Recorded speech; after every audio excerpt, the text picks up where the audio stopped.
Assalamualaikum warahmatullahi wabarakatuh. Perkenalkan, nama saya Indah Mutiara dengan NIM 2902450084 dengan prodi Akuntansi Universitas Panjasakti. Di sini saya akan menjelaskan atau mempresentasikan materi yang berjudul dengan pengambilan sampel statistik bisnis dengan dosen pengampu Bu Irvia. Nah, pengambilan sampel itu meliputi yang pertama adalah sampel kecil dan ciri-ciri distribusi tes student. Yang kedua adalah menguji rata-rata hitung populasi. Dan yang ketiga adalah menguji selisih rata-rata hitung populasi. Dan yang terakhir yang keempat yaitu prosedur analisis varians. Nah, yang pertama kita masuk dulu ke sampel kecil dan ciri-ciri distribusi tes student. Nah, sampel kecil yaitu didefinisikan sebagai sampel dengan jumlah observasi yang relatif sedikit. Biasanya kurang dari 30, yaitu N lebih kecil dari 30. Nah, pengambilan sampel kecil seringkali diperlukan karena berbagai alasan, seperti keterbatasan biaya, waktu, atau sumber daya. Terus selanjutnya distribusi tes student. Nah, ketika bekerja dengan sampel kecil dan standar, deviasi populasi tidak diketahui. Distribusi tes student itu memiliki ciri-ciri. Yang pertama adalah bentuknya mirip dengan distribusi normal standar, tetapi memiliki ekor yang lebih tebal, yang mencerminkan adanya variasi yang lebih besar dalam sampel kecil. Terus yang kedua adalah memiliki parameter derajat kebebasan yang ditentukan oleh ukuran sampel, yaitu N-1. Terus yang terakhir adalah semakin besar derajat kebebasan, semakin mirip distribusi tes student dengan distribusi normal standar. Terus contohnya yaitu sebuah peneliti ingin mengetahui rata-rata waktu tidur mahasiswa. Ia mengambil 10 sampel mahasiswa dan mencatat waktu tidur per jam. Nah, itu ada 7, terus ada 6,5, 7,2, 6,8, 7,5, 7,1, 6,9, 6,7, 7,3, dan terakhir 6,6. Nah, hitung interval kepercayaan 95% untuk rata-rata waktu tidur. Nah, jawabnya yang pertama adalah rata-rata sampel X-bar sama dengan 6,96.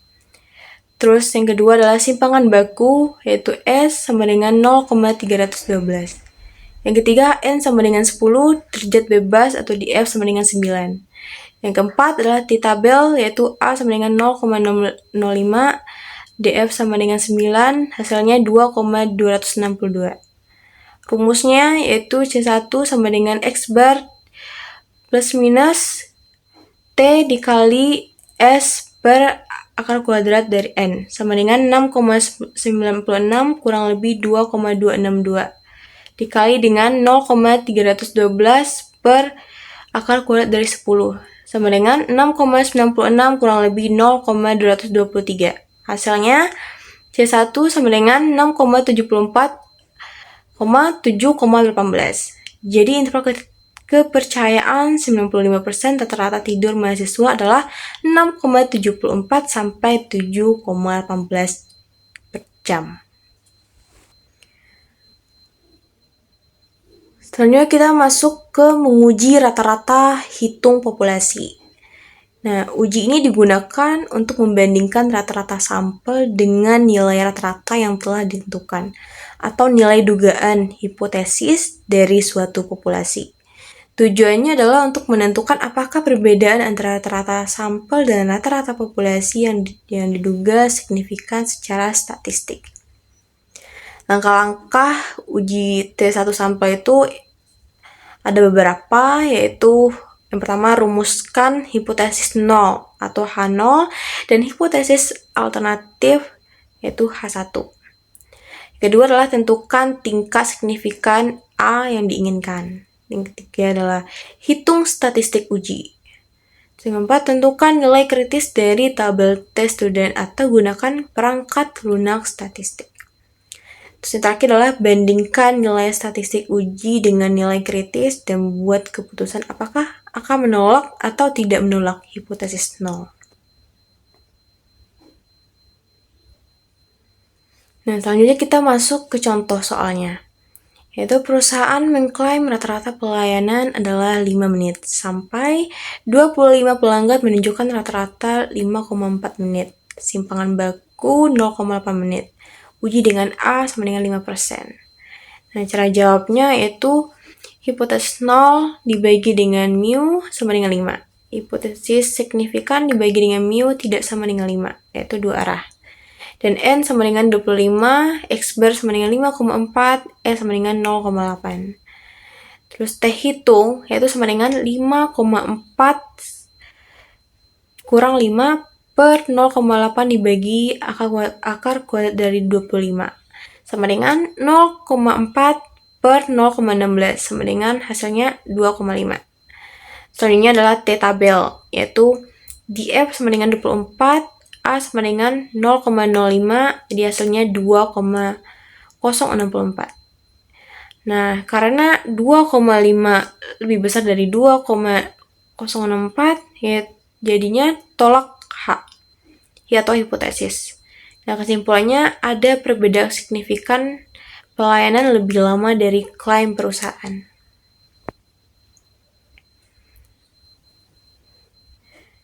Selanjutnya kita memasuki yaitu menguji selisih rata-rata hitung populasi.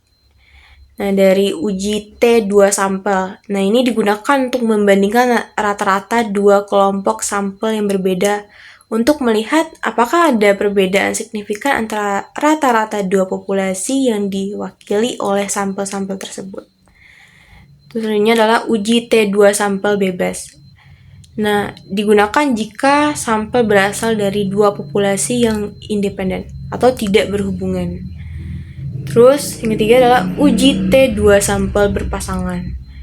Nah, digunakan jika sampel berasal dari dua populasi yang berpasangan. Contohnya adalah data sebelum dan sesudah perlakuan pada subjek yang sama.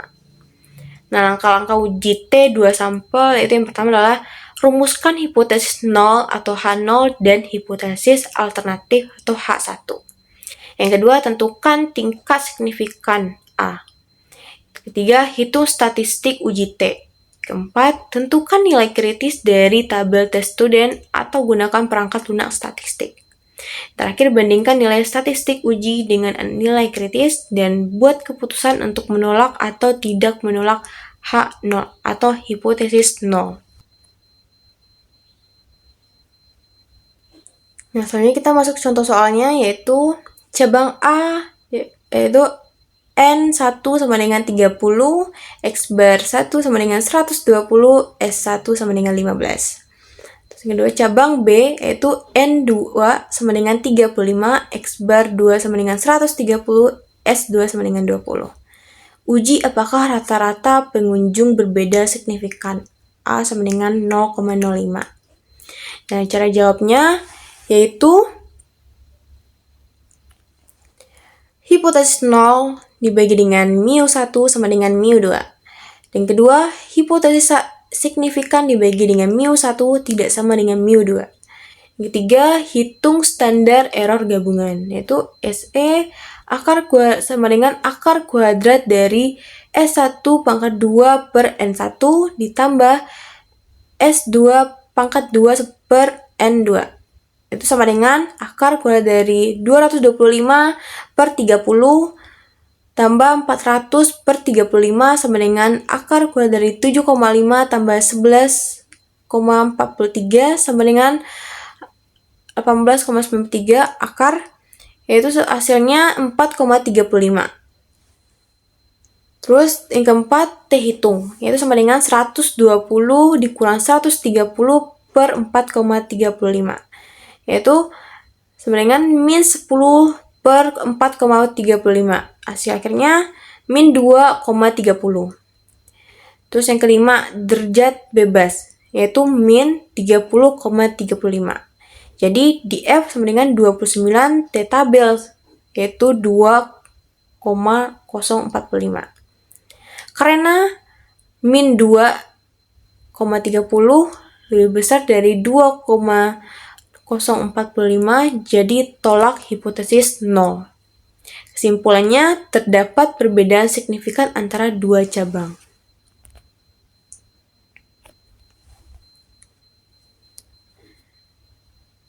Nah, yang terakhir kita masuk ke prosedur analisis variance atau bisa disebut dengan ANOVA. Nah, jenis-jenis ANOVA yaitu yang pertama adalah ANOVA satu arah atau one way ANOVA. Nah, ini membandingkan rata-rata dari dua atau lebih kelompok berdasarkan satu faktor atau variabel independen. Yang kedua adalah ANOVA dua arah atau two way ANOVA. Nah, ini membandingkan rata-rata dari dua atau lebih kelompok berdasarkan dua faktor atau variabel independen. Nah, ANOVA atau Analysis of Variance teknis statistik untuk membandingkan rata-rata dari dua atau lebih kelompok sampel. Nah, tujuannya yaitu menguji perbedaan rata-rata antara beberapa kelompok atau menguji pengaruh beberapa faktor terhadap variabel dependen. Nah, contoh soalnya yaitu nilai ujian dari 3 metode belajar. Yang pertama adalah metode A, yaitu 80, 85, 90. Yang kedua adalah metode B, 70, 75, 78. Terus yang ketiga adalah metode C, yaitu 88, 84, 82. Nah, apakah ada perbedaan signifikan? Nah, langkah-langkahnya itu yang pertama itu hitung rata-rata tiap kelompok. Nah, yang A yaitu 80 ditambah 85 ditambah 90 dibagi 3, hasilnya 85. Terus yang kedua, yang B yaitu 70 ditambah 75 ditambah 78 dibagi 3, hasilnya 74,33. Dan C itu 88 ditambah 84 ditambah 82 dibagi 3, hasilnya 84,67. Nah, total rata-rata atau grand mean yaitu 85 ditambah 74,33 ditambah 84,67 dibagi 3. Itu hasilnya 81,33. Nah, langkah kedua yaitu hitung total variasi antar kelompok atau bisa disebut dengan SSB dan dalam kelompok atau SSW. Yang langkah ketiga yaitu F hitung, itu sama dengan 15,21. Yang 4 F tabel yaitu di F1 sama dengan 2, di F2 sama dengan 6, sama dengan 0,05. Itu hasil akhirnya 5,14. Langkah kelima yaitu karena 15,21 lebih besar dari 5,14, jadi tolak H0 atau hipotesis 0. Jadi kesimpulannya, terdapat perbedaan signifikan antara metode pengajaran.